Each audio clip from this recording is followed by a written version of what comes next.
So, The Conversation was the winner in my latest movie poll that I put up a few weeks ago on my channel. And I was looking forward to checking this out because I had seen good things about it in the ratings and stuff like that. I'd seen it in passing when it was playing on like Pluto TV. I was expecting to be thoroughly entertained by this film. So I got to thinking, if I had one word to describe this movie, what would it be? Underwhelming.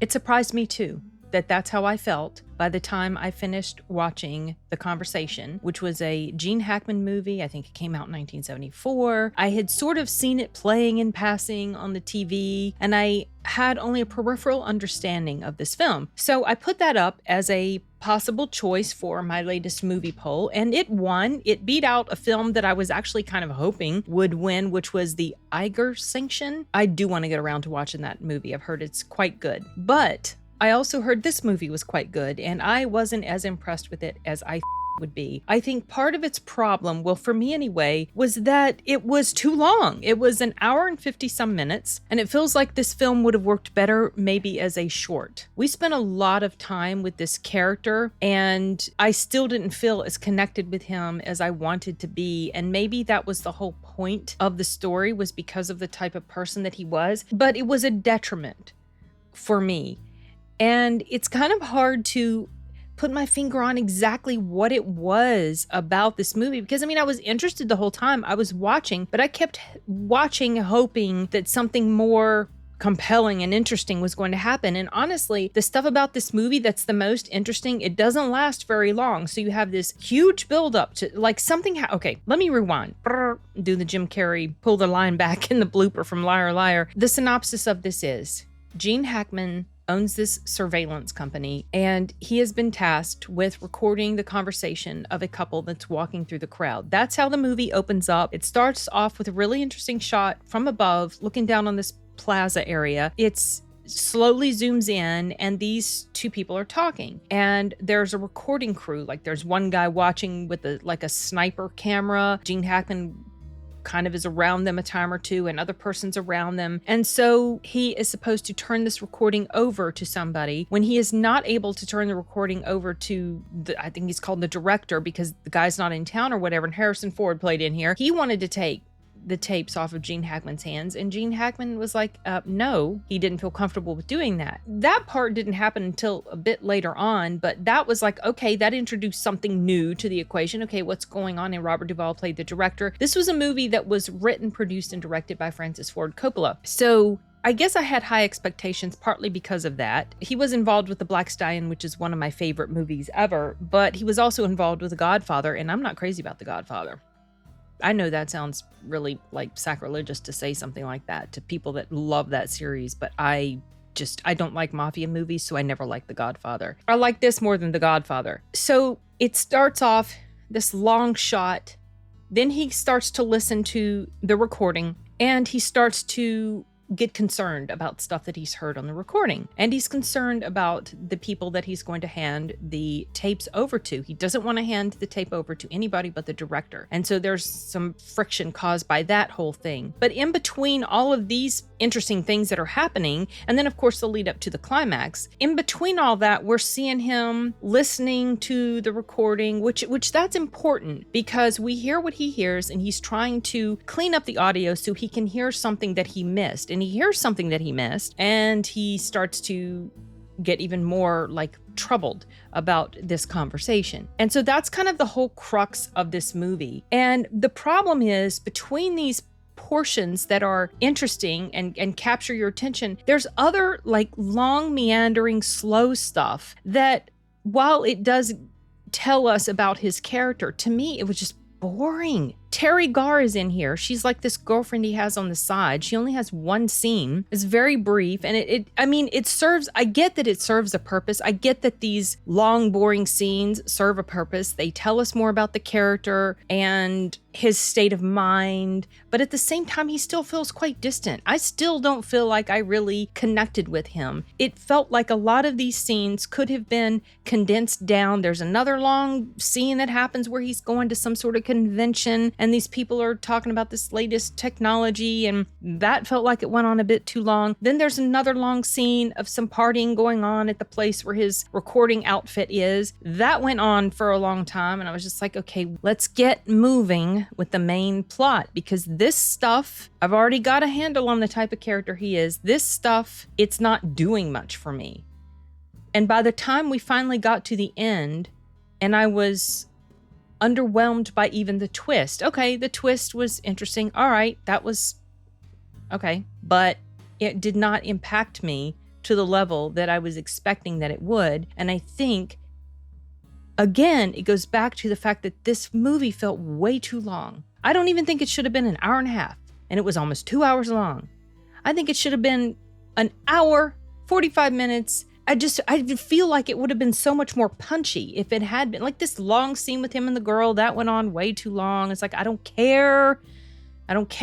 Parts of it were pivotal to the plot, but it just was, it dragged, y'all. It just dragged. And before someone comes on here and complains about how the problem with modern audiences is that we're the TikTok generation. I'm not the TikTok generation. Or that, oh, we have short attention spans. We want everything to be fast explosions. No, I don't like that either when something is that constant. I don't mind a slow-paced film. I can connect with certain slow-paced films if they're done right. And for me, this one it didn't work. Unfortunately. Now, I didn't hate it. I don't regret watching it. I just didn't care for it like I thought I would. By the time we got to the end and the climax and little twisty thing, that was so diluted by all this long meandering stuff that was happening before we even got to that point that I was just like, okay. We spend a lot of time with this character before anything significant happens as far as the main plot point. So, the main plot point is the opening shot, but what I mean is we spend a lot of time with him before we get to the meat of what this movie's going to be about. And so it felt anticlimactic. It felt underwhelming. And there was this one part where I almost started laughing at this particular scene. And I guess so part of that is because we've been so conditioned to expect like scuffles or fight scenes or whatever, sort of like it happened around here. He's trying to go up the steps and they stop him. Now, in a lot of scenes today, it would look really cool as he's trying to get past them, and maybe some fists would be thrown or punches would be thrown or whatever, and it would be awesome fighting, whatever. Now, that didn't happen. It was more like this funny, ungainly, awkward scuffle on the steps, and it was almost comedic. It wasn't supposed to be comedic, but it was comedic to me because of the way it happened and the way it ended, and it was just, I don't know, it struck me funny, and I was thinking, well, that's actually representative of how it would look if something like this happened in real life. So I can't really fault that it was showing it like that, because real life scuffles and fights and whatever, they don't look as cool as they do in movies most of the time, right? But it was comedic because I don't know, I guess of how realistic it looked, but it didn't have the effect on me that I think maybe the filmmakers were going for. I don't know, whatever, it's weird. So consequently, I don't have a ton to say about this film because it did not have the impact on me that I was expecting that it would. And I'm really surprised that it just didn't click with me the way I expected. I like Gene Hackman. He's fine as an actor. He did fine in the role, but this is the scene. That scene was funny. He was okay. I guess it's the way his character was written. He's supposed to be distant, but this lack of connection, this lack of emotional connection that I had with him because he was so distant, even with his friends and acquaintances, that the stuff that he was going through, it just didn't strike me in the manner that I feel like it was supposed to. So that was kind of frustrating to me. I think I gave this maybe 3 stars. on Letterboxd, and I know this is a very highly regarded movie. I watched a review of it after I saw it, and the review was interesting, and I totally got all the points that were made in the review. And the thing is, I got all of that as I watched it. All of these things that were pointed out in this review, this glowing review of this movie, I picked up on that too. I got it. It just didn't have the impact on me that it had on this other person who really enjoyed it. And I guess on many other people who liked it, because this is pretty highly rated. It's just one of those things that it's funny, you know, some movies I go into and I expect I'm going to hate. And a lot of times I'm accurate with that expectation. Other movies I go into and I expect I'm not going to really care too much for it, or I'm probably going to hate it outright, and I don't. I enjoy it, or I really enjoy it. And then other movies I go into and I'm thinking, wow, this is going to be pretty good. And then I'm left with a feeling of disappointment. I'm disappointed that I didn't like it to the level that I thought that I would, and disappointed that it felt ultimately underwhelming. Like I said, that is the best way I can describe this movie. Underwhelming. And the ending felt anticlimactic. And that is largely, to me, the fault of this film being way too long. That's just where I'm at with this. So, yeah. Surprised me. I don't have any other notes to say, so I'm going to go ahead and wrap this up. I will be doing another movie poll shortly. Hopefully the winner of that next poll, I'll have a more fun time watching it. No, I didn't hate it. Maybe I'm being overly harsh on it. I didn't hate it. I was interested, but I was also getting frustrated because of how draggy it was. I've enjoyed all the movie poll winners I have seen. So there's that. Just some, not as much as others. This is definitely one that was least enjoyed, I think, by me compared to the others. Okay, yeah, I don't have anything else. Nothing else. So I'm wrapping this one up, and we'll see you guys in the next video. Hasta luego.